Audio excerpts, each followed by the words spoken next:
ప్రజాపాలన ప్రగతి బాట కార్యక్రమాన్ని ఏర్పాటు చేసి సభాధ్యక్షత వహించిన మీ అభిమాన నాయకుడు, నాకు మంచి మిత్రులు, పరిగి శాసనసభ్యులు సోదరులు రామ్మోహన్ రెడ్డి గారు, ఈ కార్యక్రమంలో నాతో పాటు ముఖ్య అతిథులుగా భాగస్వామ్యం తీసుకున్న తెలంగాణ శాసనసభ స్పీకర్ గడ్డం ప్రసాద్ కుమార్ గారు, అదేవిధంగా ఈ కార్యక్రమంలో పాల్గొన్న ఇంకొక ముఖ్య అతిథులు ఉమ్మడి రంగారెడ్డి జిల్లా ఇన్ఛార్జ్ మంత్రివర్యులు దుద్దిల్ల శ్రీధర్ బాబు గారు, మాజీ మంత్రివర్యులు శాసన మండలి చీఫ్ విప్ పట్నం మహేందర్ రెడ్డి గారు, అదేవిధంగా తాండూరు శాసనసభ్యులు మిత్రులు మనోహర్ రెడ్డి గారు, చేవెళ్ల శాసనసభ్యులు కాళే యాదయ్య గారు, రాజేంద్రనగర్ శాసనసభ్యులు పెద్దలు ప్రకాష్ గౌడ్ గారు, అదేవిధంగా మిత్రులు మాజీ పార్లమెంట్ సభ్యులు డాక్టర్ రంజిత్ రెడ్డి గారు, చేవెళ్ల ముఖ్యమైన నాయకులు భీమ్ భరత్ గారు, అదేవిధంగా కార్పొరేషన్ చైర్మన్ రంగారెడ్డి జిల్లా అధ్యక్షులు నరసింహారెడ్డి గారు, వికారాబాద్ జిల్లా పార్టీ అధ్యక్షులు దారా సింగ్ గారు, అదేవిధంగా ఈ మున్సిపల్ ఎన్నికల ఇన్ఛార్జ్ హైదరాబాద్ నగర మాజీ మేయర్ బొంతు రామ్మోహన్ గారు, కార్పొరేషన్ చైర్పర్సన్ కాల్వ సుజాత గారు, అదేవిధంగా గ్రంథాలయ సంస్థల చైర్మన్ మధుసూదన్ రెడ్డి గారు, ఇతర ముఖ్యమైన నాయకులు, యూత్ కాంగ్రెస్ రాష్ట్ర అధ్యక్షులు శివచరణ్ రెడ్డి గారు, ఇతర ముఖ్యమైన వేదిక మీద ఉన్న నాయకులు, ఈ సమావేశాన్ని అద్భుతంగా ఏర్పాటు చేసి పాల్గొన్న వేలాది మంది కాంగ్రెస్ పార్టీ కార్యకర్తలకు, ముఖ్యంగా మా ఆడబిడ్డలందరికీ కూడా మనస్ఫూర్తిగా ధన్యవాదాలు, కృతజ్ఞతలు తెలియజేస్తున్న మిత్రులారా, ఈనాడు 2 సంవత్సరాలు పూర్తి చేసుకున్న సందర్భంగా పేద ప్రజలందరూ కలిసి తెచ్చుకున్న ప్రజాపాలనలో ఎన్నో సంక్షేమ పథకాలను అమలు చేస్తూ, అప్పులున్నా పోయిన వాళ్ళు ఎన్నో తప్పులు చేసినా ఈనాడు వాటిని సరిదిద్దుకుంటూ అభివృద్ధి పదాన నడిపించే ప్రయత్నం చేస్తున్నాం. ఈరోజు ముఖ్యంగా రంగారెడ్డి జిల్లాలో ఉన్న మున్సిపల్ ఎన్నికలకు సంబంధించి ఈరోజు రంగారెడ్డి జిల్లా ప్రజల్ని నేను ఆలోచన చేసి నిర్ణయం తీసుకోమని విజ్ఞప్తి చేస్తున్నా. అది కొడంగల్ నియోజకవర్గంలో ఉన్న 3 మున్సిపాలిటీలు కావచ్చు, తాండూరు నియోజకవర్గంలో ఉన్న మున్సిపాలిటీలు కావచ్చు, పరిగిలో ఉన్న మున్సిపాలిటీలు కావచ్చు, వికారాబాద్, చేవెళ్ల, మహేశ్వరం, అదేవిధంగా మనకు మేడ్చల్, మల్కాజ్గిరిలో ఉన్న మున్సిపల్ ఎన్నికల్లో పోటీ చేస్తున్న అభ్యర్థులను అక్కడి ఓటర్లందరినీ ఆలోచన చేయమని నేను ఈరోజు మీ అందరికీ విజ్ఞప్తి చేస్తున్నా. తెలంగాణ రాష్ట్రంలో 2014 నుంచి దాదాపుగా 2024 వరకు 10 సంవత్సరాలు చంద్రశేఖరరావు గారే ముఖ్యమంత్రిగా ఉన్నారు. వారి కుమారుడు తారక రామారావు గారే మున్సిపల్ శాఖ మంత్రిగా ఉన్నారు. అదేవిధంగా కేంద్రంలో నరేంద్ర మోడీ గారు 3వసారి ప్రధానమంత్రి అయిండు. 12 సంవత్సరాల నుంచి ప్రధానమంత్రిగా కొనసాగుతున్నాడు. ఏనాడు కూడా ఈ పార్టీలు కానీ బీఆర్ఎస్, బీజేపీ మన స్థానిక సమస్యల్ని పరిష్కరించాలనో, మన మున్సిపాలిటీలలో సీసీ రోడ్లు వేయాలనో, అండర్ గ్రౌండ్ డ్రైనేజీ నిర్మించాలనో, లేకపోతే మన వీధి దీపాలను సరిదిద్దాలనో, అంతెందుకు పేద ప్రజల గుర్తింపైన రేషన్ కార్డు ఇవ్వాలన్న ఆలోచన కూడా ఈ పార్టీలు చెయ్యలేదు. ఇవాళ వార్డు మెంబర్ అయినా, సర్పంచ్ అయినా, మున్సిపల్ ఎన్నికలైనా భారతీయ జనతా పార్టీ నాయకులు మా మోడీ గారిని చూసి ఓటేయండి అని అడుగుతున్నారు. నేను ఒక్క మాట అడగదలుచుకున్న బీజేపీ నాయకులను, పెళ్లి పెద్దను చూసి పిల్లనిస్తే పిల్లగానోడు పనికిరానోడైతే సంసారం చేసేది ఎవరు అని నేను అడుగుతున్నా. పెళ్లి పెద్ద మంచి చెడ్డ చెప్పడానికే ఉంటాడు కానీ సంసారం చేయాల్సింది, కుటుంబాన్ని నడపాల్సింది పెళ్లి పిల్లగాడే తప్ప పెళ్లి పెద్ద కాదు. అందుకే ఇవాళ మీ మున్సిపల్ ఎన్నికల్లో కౌన్సిలర్లు కానీ కార్పొరేటర్లు కానీ ఈరోజు మీ సమస్యల్ని పరిష్కరించాలి అంటే మోడీని చూసి ఓటేస్తే ఈ గల్లీలో ఉండే బోడిగాడు మనకు పని చెయ్యకపోతే పోయి మోడీని అడగగలమా మనము?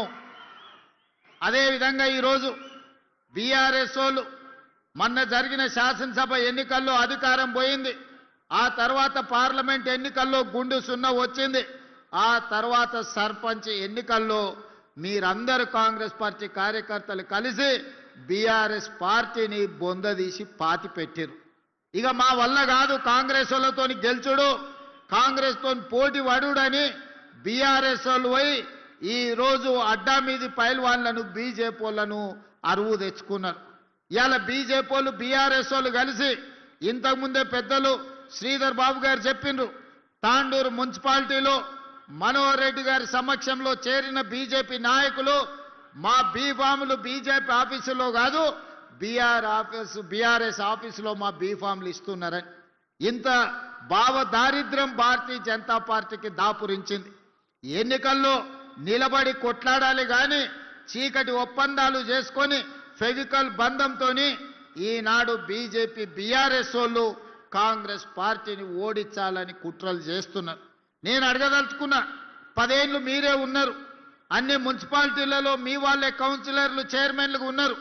నిజంగానే మీరు సమస్యలు పరిష్కరించుంటే ఈనాడు తాండూరులో కానీ పరిగిలో కానీ వికారాబాద్లో కానీ కొడంగల్లో కానీ మీరు అడగకుంటేనే మీ ఇంటికి వచ్చి ఓటేసి అయ్యా మీరు గొప్పలు మా మున్సిపాలిటీలో మా సమస్యల్ని పరిష్కరించిండ్రు మీకే ఓటేస్తామని ఇవాళ బీఆర్ఎస్ బీజేపీ వాళ్ళకు ఓటేసేటోళ్ళు. నిజంగానే కేసీఆర్ గారు నిధులు ఇచ్చి నరేంద్ర మోడీ గారు నిధులు తెచ్చి ఈ మున్సిపాలిటీలను అభివృద్ధి చేసి ఉంటే ఇవాళ ఇల్లు తిరిగి వంగి వంగి దండాలు పెట్టాల్సిన పరిస్థితి బీజేపీకి బీఆర్ఎస్కు దాపురించేది కాదు. 12 ఏళ్ళు మోడీ ప్రధానమంత్రి గుండి చేయలేని పని ఇవాళ మీ గల్లీలో కార్పొరేటర్ కౌన్సిలర్ గెలిస్తే మోడీ వచ్చి మన సమస్యల్ని పరిష్కరిస్తాడా?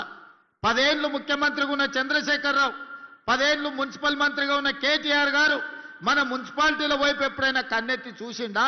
మన గల్లీలో ఉన్న మోరీ గురించి ఆలోచన చేసిండా? మన గల్లీలో కరెంటు లైటు వెలిగిందా లేదా అని ఎన్నడన్నా చూసిండా? ఏ రోజు రాలే. కానీ ఇవాళ చావు బతుకుల మధ్యలో ఆ పార్టీకి ప్రజలు తద్దినం పెడుతుంటే ఇవాళ రేపు వచ్చి తాండూరులో ఓట్లు అడగడానికి వస్తుండంట. ఇన్నేళ్ల తర్వాత మేము గుర్తొచ్చినమా అని నేను అడుగుతున్నా. ఇన్నేళ్ళు ఈ వికారాబాద్ ప్రాంతం, ఈ తాండూరు కొడంగల్ ప్రాంతం ఏ రోజన్నా మీకు గుర్తొచ్చిందా? మా ఓట్లే కావాల్సి వచ్చినాయి కానీ మా సమస్యల్ని మీరు ఎప్పుడన్నా పట్టించుకున్నారా అని చెప్పి నేను బీఆర్ఎస్ వాళ్ళని అడుగుతున్నా. ఇంతకుముందు పెద్దలు ప్రసాద్ గారు ఒక మాట చెప్పిండ్రు. ఆనాడు డాక్టర్ వైఎస్ రాజశేఖర రెడ్డి గారు అధికారంలో ఉన్నప్పుడు ఆదిలాబాదులో మొదలైన ప్రాణహిత చెవెళ్లకు ఆదిలాబాదు నుంచి మొదలుపెట్టి తుమ్మిడిఏటి దగ్గర ప్రాజెక్టు నిర్మించి 14 లక్షల ఎకరాలకు నీళ్లు ఇవ్వాలి, 38,000 కోట్లతోనే ఆనాడు ప్రాణహిత చేవెళ్ల ప్రాజెక్టును ప్రారంభించారు. చేవెళ్లలో శిలాఫలకం వేసినప్పుడు డాక్టర్ వైఎస్ రాజశేఖర రెడ్డి గారు చేవెళ్లకే కాదు వికారాబాద్ తాండూ పరిగి ప్రాంతానికి కూడా గోదావరి జలాలు రావాలి, ఎడారిగా మారిన మా ప్రాంతాన్ని అభివృద్ధి చేయాలి, ఎల్లకాలం మేము కల్తీ కళ్ళు తాగాల్సిందేనా, మేము కందులు వండించుకొని బతకాల్సిందేనా అని చెప్పి ఈ ప్రాంత రైతాంగం డాక్టర్ వైఎస్ రాజశేఖర రెడ్డి గారిని అడిగారు. 2009 ఎన్నికల సందర్భంగా కొడంగల్ ఎన్నికల ప్రచారంలో భాగంగా రాజశేఖర రెడ్డి గారు గోదావరి జలాలను కొడంగల్ వరకు తీసుకొస్తా అని ఆనాడు మాట ఇచ్చిండ్రు. ఆ తర్వాత 100 కోట్ల రూపాయల పనులు జరిగినాయి. చేవెళ్ల చుట్టుముట్టూత ప్రాంతంలో గోదావరి జలాలు తీసుకురావడానికి ప్రాజెక్టు పనుల మీద 100 కోట్ల రూపాయలు ఖర్చు పెట్టిండ్రు. ఉమ్మడి రాష్ట్రంలో జరిగిన పనులు, తెలంగాణ రాష్ట్రం వచ్చిన తర్వాత చంద్రశేఖరరావు గారు తెలంగాణ ముఖ్యమంత్రి అయిన తర్వాత రంగారెడ్డి జిల్లాకు గోదావరి జలాలు ఇచ్చేది లేదు అని మల్లన్న సాగర్, కొండపోచమ్మ సాగర్, అదేవిధంగా రంగనాయక సాగర్ ప్రాజెక్టులు మెదకు జిల్లాలో కట్టుకున్నాడు. కానీ రంగారెడ్డి జిల్లాకు చుక్క నీళ్ళు ఇచ్చేది లేదని ప్రాజెక్టులే పడావు పెట్టిండ్రు. ఇవాళ సజీవ సాక్షిగా ఎవరైనా మీరు హైదరాబాద్ వెళ్తుంటే చేవెళ్ళ చౌరస్తా దగ్గర ప్రాణహిత చేవెళ్ళ ప్రాజెక్టు శిలాఫలకం అక్కడ కనిపిస్తుంది చూడండి. ఆ నుంచి 4 కిలోమీటర్ల లోపలికి పోతే అండర్ గ్రౌండ్ టన్నెళ్లు చేసిన పనులు ఎక్కడొక్కడనే నిలిచిపోయి కనిపిస్తున్నాయి. నేను అడగదలుచుకున్న చంద్రశేఖరరావు గారిని, ప్రతి సంవత్సరం గోదావరిలో ఈనాడు సముద్రంలో 3000 టీఎంసీలు కలుస్తున్నాయి. ఇది నేను చెప్పలే, చంద్రశేఖరరావు గారే గోదావరి జలాల మీద శాసనసభలో పవర్ పాయింట్ ప్రజెంటేషన్ ఇచ్చినప్పుడు చంద్రశేఖరరావు గారే స్వయంగా చెప్పినారు, గోదావరిలో ప్రతి సంవత్సరం 3000 టీఎంసీలు వృధాగా సముద్రంలో కలుస్తున్నాయి. ఎన్ని నీళ్ళైనా వాడుకోవచ్చు, ఎన్ని నీళ్ళైనా పారించుకోవచ్చు. చంద్రబాబు నాయుడు నీ సూచన చేస్తున్నా, మాది ఎత్తు పల్లాలు ఉన్నది కానీ మీది బాగుంది. మీది విజయనగరం నుంచి శ్రీకాకుళం విజయనగరం నుంచి మొదలు పెడితే చిత్తూరులో నెల్లూరు దగ్గర నాయుడుపేట వరకు నువ్వు గోదావరి జలాలు తీసుకెళ్ళు, నీకు నేను సూచన చేస్తున్నా అని ఈ మొనగాడు పోయి ఆయనకు సలహాలు చెప్పబోయింది. ఆయనకు సలహా ఎందుకు చెప్పినావని నేను అడుగుతలేను. ఈనాడు గోదావరి జలాలలో 3000 టీఎంసీలు సముద్రంలో కలుస్తుంటే కళ్ళు అప్పగించి సూచనవు కానీ 3000 టీఎంసీలలో ఒక 300 టీఎంసీలు మా రంగారెడ్డి జిల్లాకే ఇస్తే 30 లక్షల ఎకరాలకి ఈనాడు తాగునీరు వచ్చి ఉండేది కదా. ఏం పాపం చేసిన మా రంగారెడ్డి జిల్లా వాళ్ళని నేను అడుగుతున్నా. ఇవాళ మా కొడంగల్, వికారాబాద్, తాండూరు, పరిగి, చేవెళ్ళ, మహేశ్వరం లాంటి నియోజకవర్గాలు, ఇబ్రహీంపట్నం లాంటి నియోజకవర్గాలు ఇవాళ తాగునీరు సాగునీరుకు అల్లాడుతున్నాయంటే 10 సంవత్సరాలు తెలంగాణ రాష్ట్ర ముఖ్యమంత్రిగా మీరు మాకు చేసిన ద్రోహం కాదా అని నేను ఈ వేదిక మీద నుంచి సూటిగా వారిని అడుగుతున్నా. ఎందుకు ఉమ్మడి రాష్ట్రంలో సమైక్య పాలనలో సీమాంధ్ర పాలకులు మంజూరు చేసి పక్క రాష్ట్రమోడు మనకు నిధులు ఇచ్చి అనుమతులు ఇస్తే సొంత రాష్ట్రంలో పుట్టి పెరిగిన తెలంగాణ ఉద్యమకారుడు అని చెప్పుకునే చంద్రశేఖరరావు రంగారెడ్డి జిల్లాకు గోదావరి జలాలు రాకుండా ఎందుకు అడ్డుకున్నాడో ఇవాళ రంగారెడ్డి జిల్లాలో మేము నాయకులమని చెప్పుకునే సబితా ఇంద్రారెడ్డి గారు సమాధానం చెప్పాలి. కాంగ్రెస్ పార్టీ సింబల్ మీద గెలిచి 10 ఏళ్ళు అధికారం అనుభవించి అన్ని హోదాలలో సంపాదించుకొని 2014లో 2018లో కాంగ్రెస్ పార్టీ మీకు అండగా నిలబడితే 2018 కాంగ్రెస్ బీఫామ్ మీద గెలిచి మీరు బీఆర్ఎస్ పార్టీలకు పోయినప్పుడు వారు ఏం చెప్పిండ్రు? రంగారెడ్డి జిల్లా అభివృద్ధి కోసమే పార్టీ ఫిరాయిస్తున్నా అని చెప్పిండ్రు. మరి నిజంగానే అభివృద్ధి కోసం పార్టీ ఫిరాయించుంటే చేవెళ్ళ ప్రాజెక్టును పూర్తి చేయడానికి అనుమతులు నిధులు ఎందుకు తీసుకురాలేదో ఈ రోజు రంగారెడ్డి జిల్లా ప్రజలకు సబితా ఇంద్రారెడ్డి గారు సమాధానం చెప్పాలి. నిన్నమన్నా వారు వస్తున్నారు, ఎన్నికల్లో ప్రచారం చేస్తున్నారు. మీరు చేసిన ద్రోహానికి ఈ ప్రజలను కలిసే నైతిక అర్హత సబితా ఇంద్రారెడ్డి గారికి ఉన్నదా అని నేను అడుగుతున్నా. ఇవాళ ఈ జిల్లాను చంద్రశేఖరరావు ఎట్లాగూ మనోడు కాదు, చంద్రశేఖరరావు పరాయోడే. చంద్రశేఖరరావు పక్క చూపులే చూస్తాడు, పక్క రాష్ట్రం కోసమే పనిచేస్తాడు.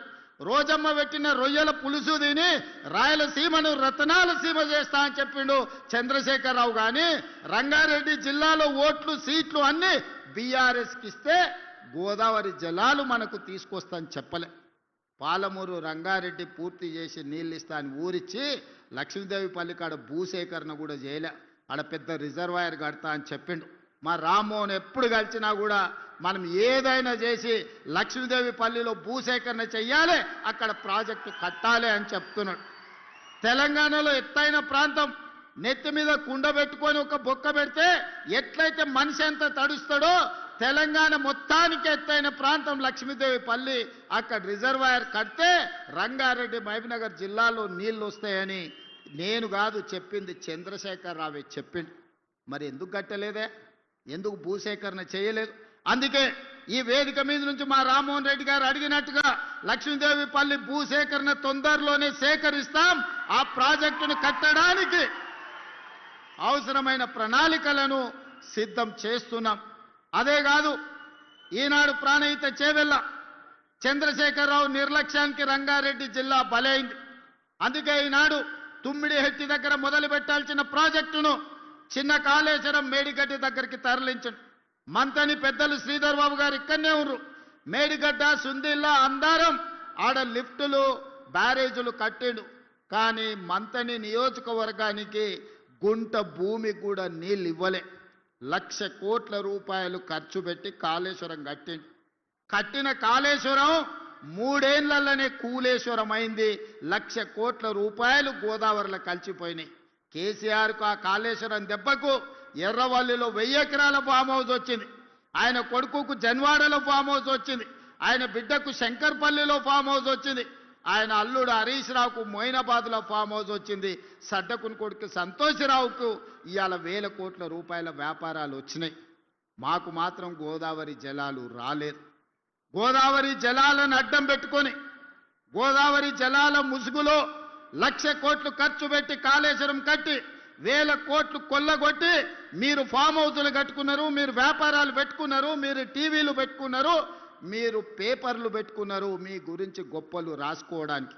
కానీ మాకు మాత్రం చుక్క నీరు రాలే. అందుకే ఈనాడు వికారాబాద్ జిల్లా నుంచి నాయకత్వం వహిస్తున్న నేను తెలంగాణ రాష్ట్ర ముఖ్యమంత్రిగా తెలంగాణ శాసనసభకు సభాధ్యక్షుడుగున్న గడ్డం ప్రసాద్ కుమార్ గారు శాసనసభ నడుపుతున్నారు. మేమిద్దరం ఈరోజు మీకు మాట ఇస్తున్నాం. మా శ్రీధర్ బాబు గారి సాక్షిగా గోదావరి జలాలను తీసుకొచ్చి తాండూరు, పరిగి, వికారాబాద్, చేవెళ్ల ప్రాంతాన్ని సస్యశ్యామలం చేసే బాధ్యత మాది. ఈరోజు మీరు ఆశీర్వదించిండ్రు, మాకు అవకాశం వచ్చింది. ఆనాడు దళితుని ముఖ్యమంత్రిని చేస్తా అని దళితులను చంద్రశేఖరరావు దగా చేస్తే ఇవాళ ఒక దళిత బిడ్డ శాసనసభకే సభాధ్యక్షుడై అక్కడ పైన కూర్చుంటే చంద్రశేఖరరావు మాట్లాడాలంటే గా దళిత బిడ్డనే అడుక్కునే పరిస్థితి కాంగ్రెస్ పార్టీ తీసుకొచ్చింది. అందుకే ముఖం జల్లక ఈరోజు శాసనసభకు వస్తలేడు చంద్రశేఖరరావు. ఆయల్ల దళితులకు 3 ఎకరాల భూమి అన్నాడు, డబుల్ బెడ్రూమ్ ఇల్లు అన్నాడు, తెలంగాణ ముఖ్యమంత్రి అన్నాడు. అన్ని రకాలుగా దోకా ఆయన చేస్తే ఈనాడు ఒక స్పీకర్, 4 మంత్రి పదవులు దళితులకు ఇచ్చి ఈరోజు దళితులకు ఆత్మ గౌరవాన్ని మన పార్టీ మన ప్రభుత్వం నిలబెట్టింది. సోదరులారా, శాసనసభ స్పీకర్గా వారు అత్యున్నతమైన పదవిలో ఉన్నాడు. తెలంగాణ రాష్ట్ర ముఖ్యమంత్రిగా మొట్టమొదటి స్థానంలో నేనున్నా. వడ్డిచ్చేది మేమే, మీరు రాసుకోండి. తాండూరుకు అండర్ గ్రౌండ్ డ్రైనేజీ ఇస్తాం, తాండూరుకి కాగ్నా నీళ్లు ఇస్తాం, తాగే నీళ్లు కాగ్నా నుంచి ఇచ్చే బాధ్యత మాది. పరిగి మున్సిపాలిటీ అభివృద్ధి చేయడంతో పాటు వికారాబాద్ మున్సిపాలిటీని అభివృద్ధి చేస్తాం. ఇవాళ ఇదే కాదు, మక్తల్, నారాయణపేట, కొడంగల్ ఎత్తిపోతల పథకం ఆనాడు ఉమ్మడి రాష్ట్రంలో మేము మంజూరు చేయించుకున్నాం. 10 సంవత్సరాలు హరీష్ రావు, కేసీఆర్ కుట్ర చేసి తొక్కి పట్టిండ్రు. ఈ మధ్యలోనే భూసేకరణతో పాటు పర్యావరణ అనుమతులు అన్నీ వచ్చినాయి. మక్తల్, నారాయణపేట, కొడంగల్ నియోజకవర్గాలలో కృష్ణా నది జలాలను తరలించి 1,50,000 ఎకరాలకు రాబోయే 3 ఏళ్లలో నీళ్లు అందించే బాధ్యత మన ప్రభుత్వం తీసుకుంటది. ఇవన్నీ పనులు పూర్తి చేయగలుగుతున్నాము అని అంటే ఇవాళ మన ప్రభుత్వం ఉంది, ప్రజాప్రభుత్వం ఉంది, ప్రజలు ఎంచుకున్న ప్రభుత్వం ఉంది. వికారాబాదు జిల్లా ప్రజల మనుషులు ఈరోజు అధికారంలో ఉన్నారు కాబట్టే ఈరోజు మన ప్రాంతానికి నీళ్లు, నిధులు మంజూరు అవుతున్నాయి. అంతేకాదు మిత్రులారా, అప్పా జంక్షన్ నుంచి మన్నెగూడ వరకు రోడ్డు చూసిరు. ఎన్ని ప్రాణాలు పోయినావో మీరే కళ్ళతో చూసిరు. ఎన్నోసార్లు చచ్చిపోతున్నప్పుడు మా రామ్మోహన్ రెడ్డి వాళ్ళని పలకరియడానికి మా యాదయ్య గారు అక్కడికి వెళ్ళారు. ఆ కుటుంబాలు ఎంతో ఆవేదన వ్యక్తం చేసినాయి. 10 ఏళ్ళు మంజూరైన, కేంద్ర ప్రభుత్వం మంజూరు చేసిన రోడ్డును పర్యావరణం పేరు మీద కొన్ని కేసులు పడితే వాళ్ళతో పాటు లిటిగేషన్లు ఆనాడు బీఆర్ఎస్ నాయకులు చేరిన. ఒక్కరోజు కూడా అప్పా జంక్షన్ నుంచి మన్నగూడ రోడ్డు పూర్తి చేయాలనే ప్రయత్నం చేయలే. నేను వచ్చిన తర్వాత పదే సమీక్షలు చేసి మా మిత్రుడు రామ్మోహన్ రెడ్డి గారికి చెప్పిన, ఏ విధంగానే నా పిటిషన్ వేసిన వాళ్ళను తీసుకురా, వాళ్ళని మాట్లాడు, వాళ్ళు ఏం సమస్య చెప్తుండ్రో అడుగు, ఆ సమస్యను పరిష్కరిద్దామని చెబితే ఒక్కడికి 10 సార్లు వాళ్ళ దగ్గరికి పోయి వాళ్ళతోని మాట్లాడి వాళ్ళని నా దగ్గరికి, ముఖ్యమంత్రి దగ్గరికి తీసుకొస్తే వాళ్ళ ఏవైతే డిమాండ్లు ఉన్నాయో వాటన్నిటిని పరిష్కరించి ఈనాడు అప్పా జంక్షన్ నుంచి మన్నెగూడ వరకు రోడ్డు ఎంత వేగంగా జరుగుతుందో మీ కళ్ళతో చూశారు. మొన్నటికి మొన్న రోడ్డు మీద టిప్పర్లో కంకర తీసుకుపోయి ఆర్టీసీ బస్సు మీద పడితే 40 మంది పైగా చచ్చిపోయారు. ఈ పాపం చంద్రశేఖరరావుది కాదా? ఈ పాపం సబితా ఇంద్రారెడ్డిది కాదా? ఒక్కనాడైనా రామ్మోహన్ రెడ్డి చేసిన ప్రయత్నం ఆ పిటిషన్ లేచిన వాళ్ళని పిలిచి కూర్చోబెట్టి మాట్లాడి ఉంటే మంత్రిగా ఇన్ని ప్రాణాలు మిగిలేవి కదా? మీరు చేసిన పాపం కాదా? మీరు పాల్పడ్డ హత్యలు కాదా? పేదోళ్ళ ప్రాణం పట్ల మీకు విలువ లేదనడానికి ఇది ఒక ఉదాహరణ మాత్రమే. అదే కాదు, ఈరోజు మన్నెగూడ నుంచి తాండూరు పోవాలంటే 2-3 గంటలు పట్టే, మోకాళ్ళంత గుంతలు ఉండే. ఇప్పుడే మా మనోహర్ని అడిగిన, ఏం మనోహర్ పరిస్థితి అని. లేదన్నా వేగంగా పనులు జరుగుతున్నాయని. ఇవాళ వికారాబాద్ నుంచి తాండూరు, మన మన్నెగూడ నుంచి తాండూరు పోవడానికి ప్రత్యేకమైన రోడ్డు ఈరోజు పనులు జరుగుతున్నాయి. ఎన్ని నిధులు కావాలన్నా తాండూరు ఆ రోడ్డును పూర్తి చేసి సంవత్సరం తిరిగే లోపల తాండూరు ప్రజలకు ఒక మంచి రోడ్డు ఇచ్చే బాధ్యత ఈనాడు మన ప్రభుత్వం తీసుకుంటుంది అని చెప్పి ఈ వేదిక మీద నుంచి మీకు సూచన చేస్తున్నా.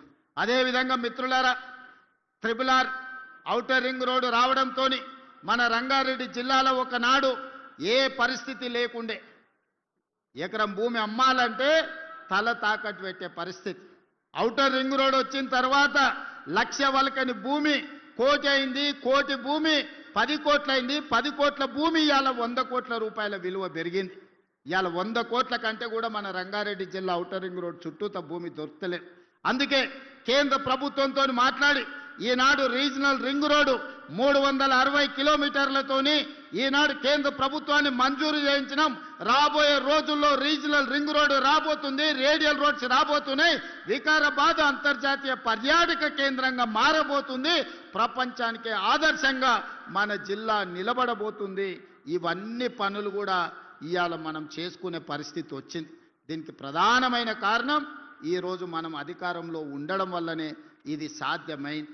అందుకే మిత్రులారా, పెద్దలు చెప్పారు మట్టికి పోయినా ఇంటోడే పోవాలని.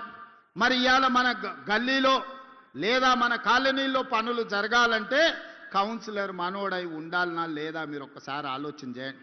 మన ఎమ్మెల్యేతోని మన మంత్రి దగ్గర పోయి కూర్చొని నాకు ఇది కావాలి అని అడిగేటోళ్ళు ఉంటేనే కదా సమస్య పరిష్కారం అయ్యేది. కాలే యాదయ్య రోజుడిసి రోజు నా దగ్గరకు వస్తాడు. రోడ్డు గురించో, మోరీ గురించో, వీధి లైట్ల గురించో.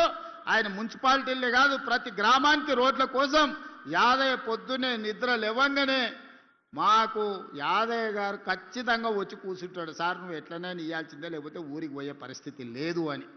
అంటే ప్రజలకు పని చేయాలన్న ఆలోచన చిత్తశుద్ధి ఉంటే పనులు పరిష్కారం అవుతాయి. అడగంది అమ్మైనా అన్నం పెట్టడని చెప్పారు. మరి ఇవాళ అడగకుండా పనులు జరుగుతాయా? ఇవాళ మూసీ ప్రక్షాళన మనం చేసుకుందాం అనుకుంటున్నాం. అనంతగిరి వికారాబాద్ కొండల్లో పుట్టిన మూసీ నది, ఈసా నది ఈరోజు ఒక పక్కన గండిపేట, హిమాయత్ సాగర్, ఉస్మాన్ సాగర్ నుంచి ఈరోజు మనకు బాపు ఘాట్ వరకు 2 కలిసి ప్రవహిస్తున్నాయి. ఆ తర్వాత హైదరాబాద్ నగరం నుంచి కృష్ణా నదిలో కలిసే వరకు నల్గొండ జిల్లా వాడపల్లి వరకు పోతున్నది. మూసీ నది ప్రక్షాళన చేసుకుంటామంటే లేదు లేదు, చెయ్యడానికి వీలు లేదు. ప్రజలు కాలుష్యంలోనే బతకాలని బీఆర్ఎస్ వాళ్ళు, బీజేపీ వాళ్ళు ధర్నాలు చేస్తున్నారు. మన వాళ్ళు పోయి మూసీలో ఉన్న కాలనీలలో వండుకున్నారు. వరదొచ్చినప్పుడు నేను అడిగిన, మరి పోండా ఇప్పుడు మూసీ దగ్గర పోయి పండుకోండి, చూద్దాం, మూసీలో కొట్టుకుపోయి కృష్ణాలో తేలుతారు పోండి అని. ఎవడు అక్కడి దిక్కుపోలే. ఎంతసేపు చేసే అభివృద్ధికి కాళ్ళల్లో కట్టెబెట్టాలన్న ఆలోచన తప్ప అభివృద్ధి చేసుకోవాలన్న ఆలోచనే లేదు. గుజరాత్లో సబర్మతి రివర్ ఫ్రంట్ చేసుకుంటారు, ఢిల్లీలో యమునా నది రివర్ ఫ్రంట్ చేసుకుంటారు, ఉత్తరప్రదేశ్లో గంగా నది రివర్ ఫ్రంట్ చేసుకుంటారు. ఇవన్నీ బీజేపీ పాలిత రాష్ట్రాలు. గొప్పగా చెప్పుకుంటారు మా నరేంద్ర మోడీ ఇన్ని రివర్ ఫ్రంట్లు చేసిండు, ఇంత అభివృద్ధి చేసిండని. అయ్యా మరి గుజరాత్కు సబర్మతి రివర్ ఫ్రంట్ కావాలి, ఢిల్లీకి యమునా నది రివర్ ఫ్రంట్ కావాలి, ఉత్తరప్రదేశ్కు గంగా నది రివర్ ఫ్రంట్ కావాలి. మరి మా హైదరాబాద్కు యమునా నది, మా మూసీ నది రివర్ ఫ్రంట్ వద్దా అని నేను అడుగుతున్న బీజేపీలో. ఏం దరిద్రం వచ్చింది మీకు? మీ నెత్తి మీద ఏమన్నా దరిద్రం ఉందా? మా మూసీ ప్రక్షాళన చేసుకొని మేము మంచిగా బతుకుతాం అనుకుంటే మాకు అడ్డం పడుతున్నారు. ఇవాళ పేదోళ్లకు మంచి ఇండ్లు కట్టిస్తాం, మంచి స్కూల్ కట్టిస్తాం, వాళ్ళ పిల్లలకు మంచి పాఠాలు చెప్పిస్తాం మూసీ నది ఒడ్డున ఉన్న వాళ్ళకంటే. లేదా మూసీ మురికిలోనే వాళ్ళు బతకాలని ఇవాళ బీజేపీ వాళ్ళు, బీఆర్ఎస్ వాళ్ళు అడ్డం పడుతున్నారు. ఎందుకు నేను ఇవన్నీ చెప్తున్నా అంటే ఇవన్నీ పట్టణ ప్రాంతాలలో ఉన్న అభివృద్ధి కార్యక్రమాలు. ఈ పట్టణ ప్రాంతాలలో నిన్నటి వరకు బీఆర్ఎస్, బీజేపీలే కౌన్సిలర్లు, కార్పొరేటర్లుగా ఉన్నారు. ఇవాళ వాళ్ళ దరిద్రం వదిలింది, ఆ చీడ పోయింది.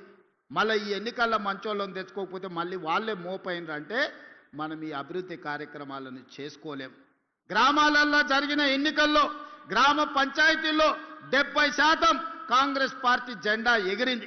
అందుకే ప్రతి గ్రామంలో ఇవాళ లక్షలాది రేషన్ కార్డులు ఇచ్చిన మాట నిజం కాదా? ఎవరు అడిగితే వాళ్లకు, పెళ్లి అయిన వాళ్లకు, అత్తగారింటికి పోయిన వాళ్లకు ఇవాళ రేషన్ కార్డులు ఇవ్వలేదా? మా అక్కలు ఇక్కడనే ఉన్నారు. ఇవాళ సన్న బియ్యం ప్రతి మనిషికి 6 కిలోల చొప్పున 3,17,00,000 తెలంగాణ బిడ్డలకు ఈనాడు ప్రభుత్వం 6 కిలోల ప్రకారం సన్న బియ్యం ఇస్తుంది. అక్క ఈడున్నోళ్ళు నేను అడుగుతున్న మా అక్కల్ని, పాలపిట్టల లెక్క ఉన్నారు మొత్తం ఇందిరమ్మ చీరలు కట్టుకొని మా అక్కలు. దసరా పండుగ నాడు పోయినట్టే ఉంది. పైనుంచి చూస్తుంటే మా అక్కలు మీటింగ్కి వస్తున్నారు, పాలపిట్ట ఎగురుకుంటూ వస్తున్నట్టే ఉంది. మా అక్కలు పాలపిట్ట రంగు చీరలు కట్టుకొని వస్తుంటే సన్న బియ్యం వస్తున్నాయా లేదా అక్క? ఆ ఎల్ల దొడ్డు బియ్యం ఇస్తే బర్రెలకు దాన పెట్టి రావునా? ఇవాళ ఈ సన్న బియ్యంతో పిల్లలకు బుక్కెడు బువ్వ పెట్టే పరిస్థితి వచ్చింది. 3,17,00,000 మందికి ఇవాళ సన్న బియ్యం ఇస్తున్నాం. మా రిపోర్టర్ల మిత్రులు కూడా చాలామంది ఉన్నారు, వాళ్ళకు కూడా సన్న బియ్యం వస్తున్నాయనే నేను అనుకుంటున్నాను. ఎందుకంటే జర్నలిస్టులు ఉన్నారు కానీ వాళ్ళు కూడా పేదోళ్ళే, వాళ్ళకు కూడా సన్న బియ్యం వస్తున్నాయా లేదా ఒకసారి ఆలోచన చేయాలి. కొంతమంది యువకులు ఉన్నారు, నిన్నమననే పెళ్ళిళ్ళు అయినట్టుగా అనిపిస్తుంది. రేషన్ కార్డులు వచ్చే ఉంటాయి, అవునా? రేషన్ కార్డు ఇస్తేమి, సన్న బియ్యం ఇస్తేమి, 200 యూనిట్లు ఉచిత కరెంటు ఇస్తేమి, గ్రామాలలో ఇందిరమ్మ ఇండ్లు కట్టుకోండి అని పెళ్ళైన వాళ్ళకందరికీ ఇందిరమ్మ ఇండ్లు, నియోజకవర్గానికి 3,500 ఇండ్లు ఇచ్చినాం. రాష్ట్రం మొత్తం 4.5 లక్షల ఇండ్లు పేదోళ్ళకి ఇచ్చినాం. నిజంగానే చంద్రశేఖర్ రావుకు 10 ఏళ్లలో 20 లక్షల కోట్ల నగదు ప్రజలు పన్నులు చెల్లించు. సంవత్సరానికి 2 లక్షల ఇండ్లు కట్టుంటే కూడా 10 ఏళ్లలో 20 లక్షల ఇండ్లు కట్టుండేటోడు. అసలు పేదోడు ఇల్లు లేనోడే తెలంగాణలో మిగిలేటోడు కాదు. కానీ చంద్రశేఖరరావు డబుల్ బెడ్రూమ్ ఇండ్ల ముసుగులో పేదవాళ్ళకి ఎవరికి ఇండ్లు ఇవ్వలే. మళ్ళీ ఇప్పుడే మొదలైనాయి, ఇంకా అదనంగా కావాలని మా స్పీకర్ గారు చెప్పారు. తప్పకుండా ఏప్రిల్ మే నెలల్లో మళ్ళీ అదనంగా లేనోళ్లకు ఇందిరమ్మ ఇండ్లు మంజూరు చేసే బాధ్యత ప్రభుత్వం తీసుకుంటుంది. అందుకే విధంగా ఈరోజు ఇందిరమ్మ ఇండ్ల విషయంలో మనం ఎంత జాగ్రత్తగా ఉన్నామో చూడండి. రైతుల రుణమాఫీ 25,35,000 మంది రైతులకు 21,000 కోట్ల రూపాయలు రుణమాఫీ 2 లక్షలు చేసి ఇవాళ రైతులను రుణ విముక్తులను చేసినాం. అదేవిధంగా మిత్రులారా, రైతు భరోసా 9 రోజుల్లో 9,000 కోట్ల రూపాయలు పేదల ఖాతాలో ఈరోజు మనం నిధులేసి రైతు భరోసా కార్యక్రమాన్ని కొనసాగిస్తున్నాం. నిరుద్యోగమే తెలంగాణ ఉద్యమం. వందలాది మంది నిరుద్యోగులు ఆత్మ బలిదానాలు చేసుకున్నారు, కానీ ప్రభుత్వ నియామకాలు చేపట్టలేదు. కానీ మన ప్రభుత్వం వచ్చిన ఈ 2 ఏళ్లలో 70,000 ప్రభుత్వ ఉద్యోగ నియామకాలు చేపట్టి నిరుద్యోగ సమస్యను పరిష్కరించే ప్రయత్నం చేసినాం.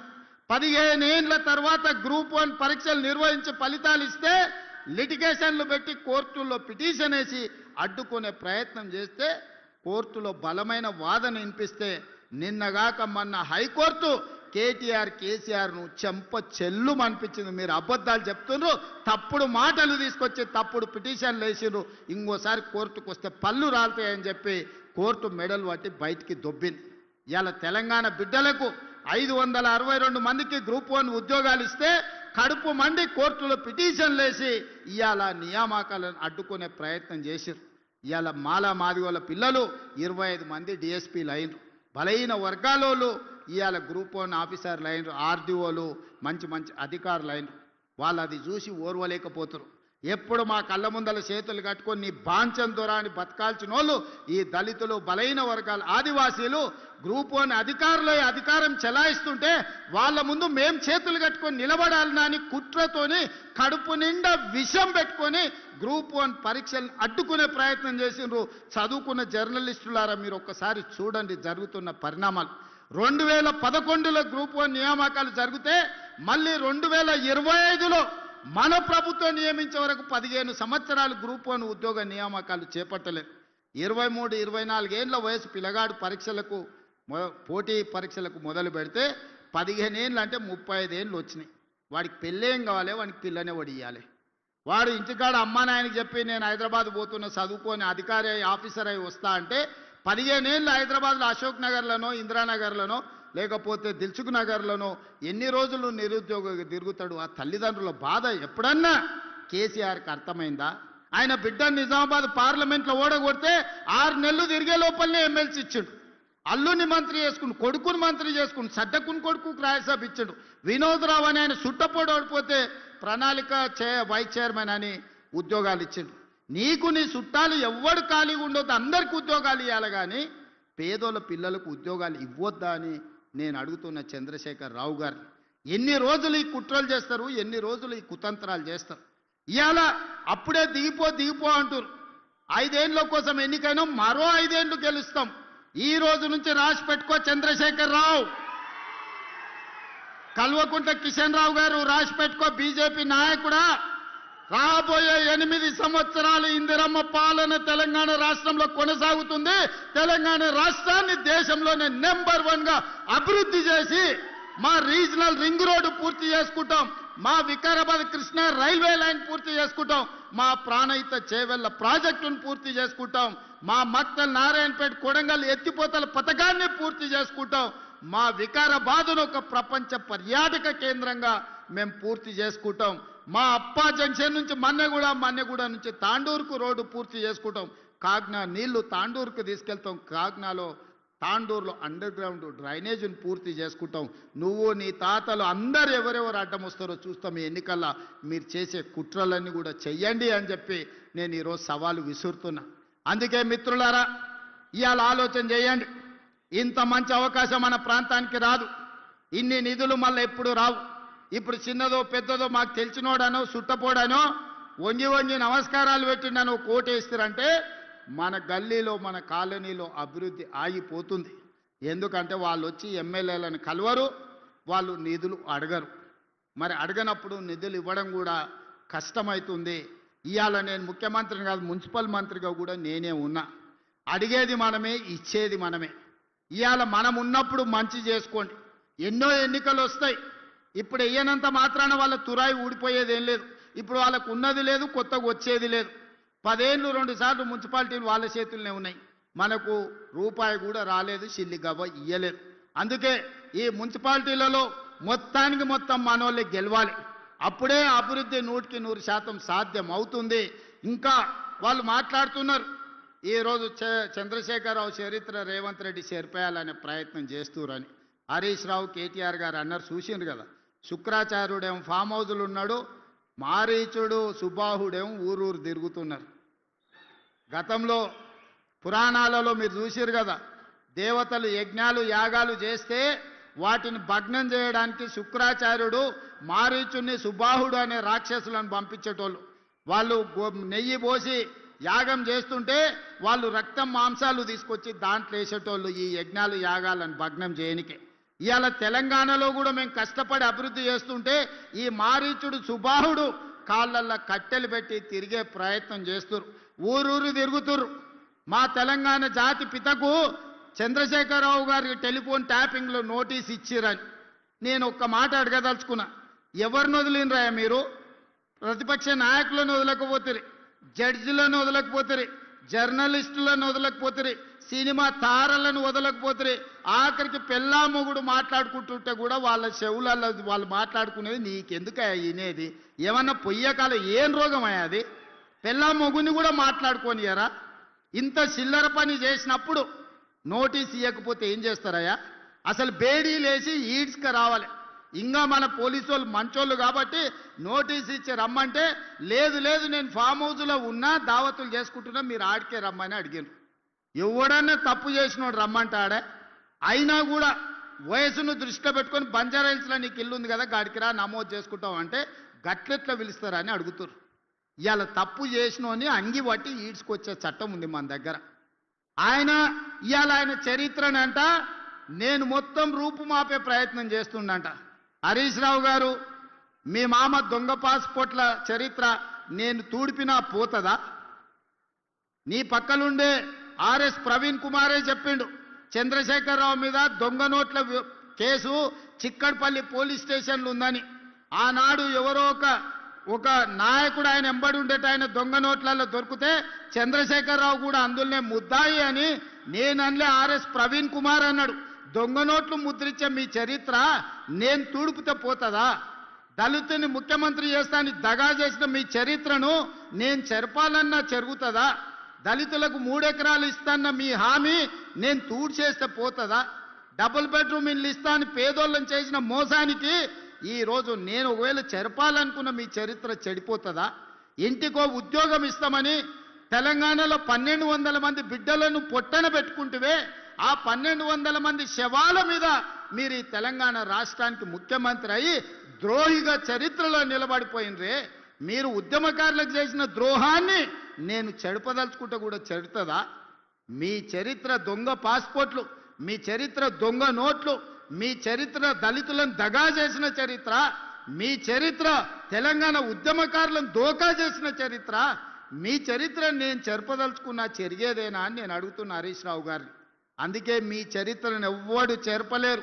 శాశ్వతంగా తెలంగాణ ద్రోహిగా పాపాల భైరవుడుగా తెలంగాణ ఉన్నంతకాలం చంద్రశేఖరరావు పాపాల భైరవుడు అని తెలంగాణ చరిత్రలో ఉంటుంది హరీష్ రావు గారు. దీన్ని ఎవ్వరు చెరపలేరు. ఇది తెలంగాణ సమాజానికి అంత తెలుసు. అందుకే నేను ఏం ప్రయత్నం చెయ్యా, మీ చరిత్రను కావాలంటే మా కార్యకర్తలకు చెప్పి గోడల మీద రాపిస్తా ఎప్పటికి ఉండేటట్టు. మా రామ్మోహన్ రెడ్డి గారు సూచన ఎత్తున పరిగెంత రాపిరు ఆయన పాస్పోర్ట్ల దందా దొంగ నోట్ల దందా గురించి గోడల మీద రాపిస్తే కానీ వాళ్ళ గొప్పతనం ప్రజలకు తెలియదు. ఏదేమైనా స్క్రీన్ మీద మా అక్కలు ఉన్నారు. మా అక్కలను ఒకటే మాట అడగదలుచుకున్నా. ఆ ఎల్ల బతుకమ్మ చీరలు మీకు ఇచ్చిర్రు, ఎన్నడన్నా కట్టుకున్నారా అక్క? తలుపు మూసన్న కట్టుకునే పరిస్థితి ఉండేనా? బతుకమ్మ చీర ఇయ్యాలి, తీసుకుపోయి పిట్టల్ని బెదిరియానికి బాయికాడ కట్టేయాలి. అవునా?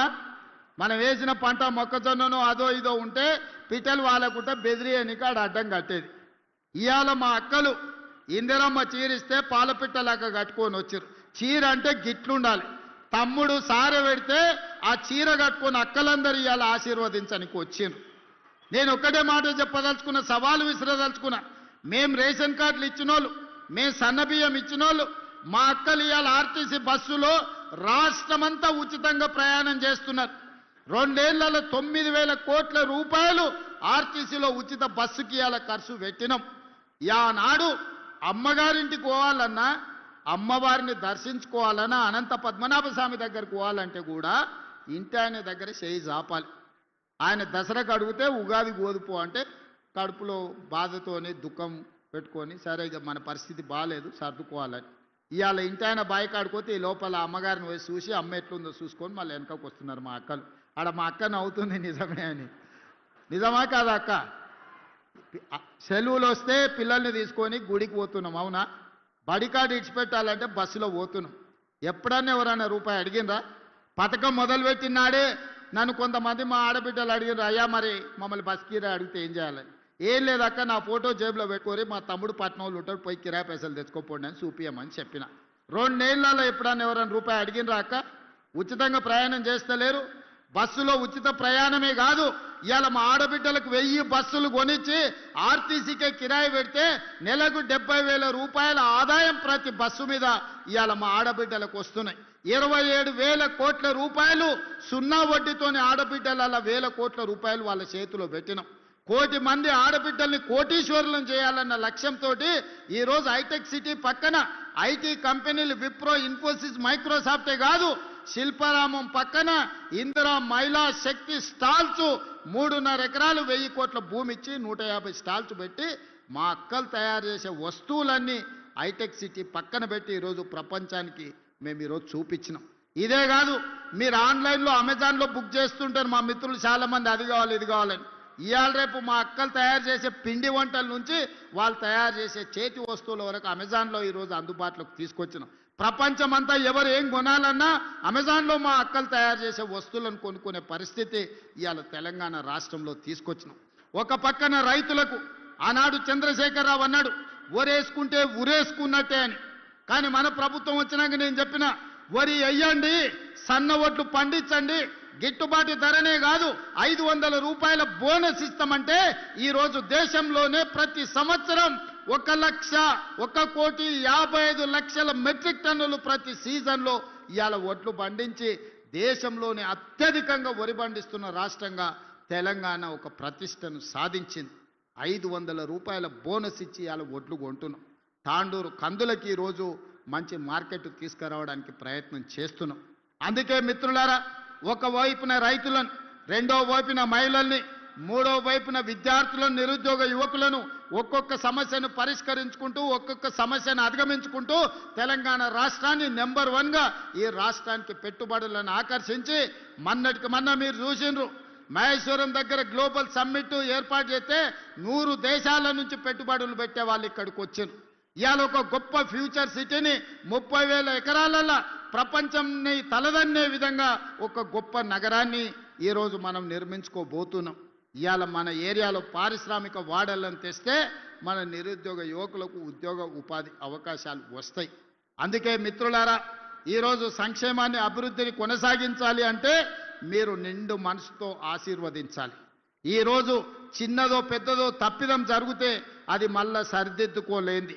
పాముకు పాలు పోసినట్టే బీఆర్ఎస్కి ఓటు వేస్తే, ఎందుకంటే కడుపు నిండా విషమే. ఎప్పుడైనా హరీశ్వరరావును చూడండి, నాగుపామును చూడండి ఎట్లుంటుందో, ఆయన నాలుకతో సహా ఎట్లుంటాడో ఒక్కసారి ఊహించుకోండి. కడుపు నిండా విషమే. ఎవడు మంచుకున్నా ఓరోడు, ఎవరు తెల్లబట్టలు వేసుకున్నా సహించరు. అందరూ దివాలా తీసి ఉండాలి, మొత్తం పిచ్చమెత్తుకొని బతకాలని కడుపు నిండా విషం పెట్టుకొని తిరుగుతున్నారు. కాబట్టి ఈ పాములకు మీరు ఓటేస్తారంటే పాముకు పాలు పోసినట్టే. ఈ పాములను మళ్ళా బతకనిస్తారంటే మళ్ళా మన సమస్యలు పరిష్కారం కావు, మళ్ళీ గోసపడాల్సి వస్తుంది వీళ్ళకి ఏమాత్రం అవకాశం వచ్చినా. అందుకే మిత్రులారా, మన పార్లమెంట్లో రంజిత్ రెడ్డి గెలిచి ఉంటే ఢిల్లీలో మనకి ఇంకా బలం పెరిగుండేది. ఇవాళ డాక్టర్ రంజిత్ రెడ్డి ఈ ప్రాంత అభివృద్ధిలో ప్రభుత్వం వైపు నుంచి కూడా మీకు అండగా నిలబడతాడు. మీరందరూ కలిసికట్టుగా ఈ ప్రాంతాన్ని అభివృద్ధి చేసుకోండి. మున్సిపాలిటీలలో, ప్రతి మున్సిపాలిటీలో ప్రత్యేకమైన అభివృద్ధి కార్యక్రమాలను తీసుకొని రంజిత్ రెడ్డి గారిని ప్రత్యేకమైన బాధ్యత ఇచ్చి మున్సిపల్ మంత్రిగా వారిని పెట్టి ఈ చేవెళ్ల పార్లమెంటు నియోజకవర్గంలో ఉన్న ప్రతి మున్సిపాలిటీకి ప్రత్యేకమైన నిధులు ఇస్తా, మాజీ పార్లమెంట్ సభ్యునికి బాధ్యత ఇస్తా, ఎన్ని నిధులు కావాలన్నా ఇచ్చే బాధ్యత నాది. పని చేయించుకునే పని మీది. గెలిపించుకోండి, మీరు నిధులు సాధించుకోండి. మీరు గాడిదకు గడ్డేసి గోవుకు పాలు విండుతామంటే కుదరదయ్యా. నేనైతే ఇక ఉన్నది ఉన్నట్టు చెప్పదలుచుకున్నా. మీరు గాడిదలకు గడ్డేస్తే అవి తిని బాగా బలుస్తాయి, వెనక పోతే తంతాయి, ముందరికి వస్తే పొడుస్తాయి. మీరు గోవు దగ్గరకు పోయి పాలు విండనికి పోతే రావు. అందుకే ఇవాళ గోవు లాంటి కాంగ్రెస్ పార్టీని గెలిపించుకోండి. ఇదే మన పేదోళ్ళ పార్టీ, మన పేదలకు మర్యాద. ఓ పూట పని అయినా కాకపోయినా పోతే పలకరిస్తారు, మర్యాద ఇస్తారు, కూసబెడతారు, ఏంది సమస్య అని అడుగుతారు. గతానికి ఇవాళకున్న తేడా మీరు ఆలోచన చెయ్యండి. గతంలో ఎప్పుడు ఏ పోలీసోడు వస్తాడో తెలియదు, ఎవ్వరు ఫోన్లో మాట్లాడుకోవాలన్న గతంలో భయం ఉండే. ఈడున్న యువకులని చెప్పుండ్రి, ఫోన్లలో మాట్లాడుకునే స్వేచ్ఛనాన్ని ఉండేనా గతంలో? ఇవాళ ఉన్న పరిస్థితి ఏందో మీరు చూడండి. అందుకే చిన్న చిన్న విషయాలు ఏమన్నా ఉన్నా పక్కన పెట్టండి. నేనుంటా. వికారాబాద్ జిల్లా నుంచి ఈరోజు నేను, ప్రసాద్ గారు రాష్ట్రానికే నాయకత్వం వహిస్తున్నాం. మన జిల్లాలో 100% ఫలితాలు అనుకూలంగా ఉండాలి. అట్లనే గెలిస్తే మనం నిధులు కూడా అట్లా తెచ్చుకోవడానికి అవకాశం ఉంటుంది. కాబట్టి మిత్రులారా, ముఖ్యంగా మా అక్కల మీద నాకు సంపూర్ణమైన విశ్వాసం ఉంది. ఆడబిడ్డ ఆశీర్వదించినాక ఇంకా అడ్డమే లేదు. ఈ ఎన్నికల్లో గెలుస్తాం. ఎందుకంటే మగపిల్లలను అక్కడిక్కడ కదులుతున్నారు. మా అక్కలు మాత్రం మంచిగా ఈటీవీ, మా టీవీ సీరియల్ పోతే పోయినా మళ్ళీ రేపు చూసుకోవచ్చని మంచిగా కూర్చొని ఆశీర్వదించనికే ఇక్కడికి వచ్చారు. అవునా అక్క? ప్రతి ఒక్కరికి చెప్పురి, చుట్టాలకి చెప్పురి, మనోళ్ళకి చెప్పురి, మంచోళ్ళకి కూడా చెప్పుండ్రి. ఈ ఎన్నికలు మనకు కీలకం. మన గల్లీ అభివృద్ధి చేసుకోవడానికి ఉపయోగపడే ఎన్నికలు. ఇది మన కాలనీ అభివృద్ధి కోసం చేసుకుంటున్న ఎన్నికలు. కాబట్టి మీ అందరూ సంపూర్ణంగా సహకరించండి.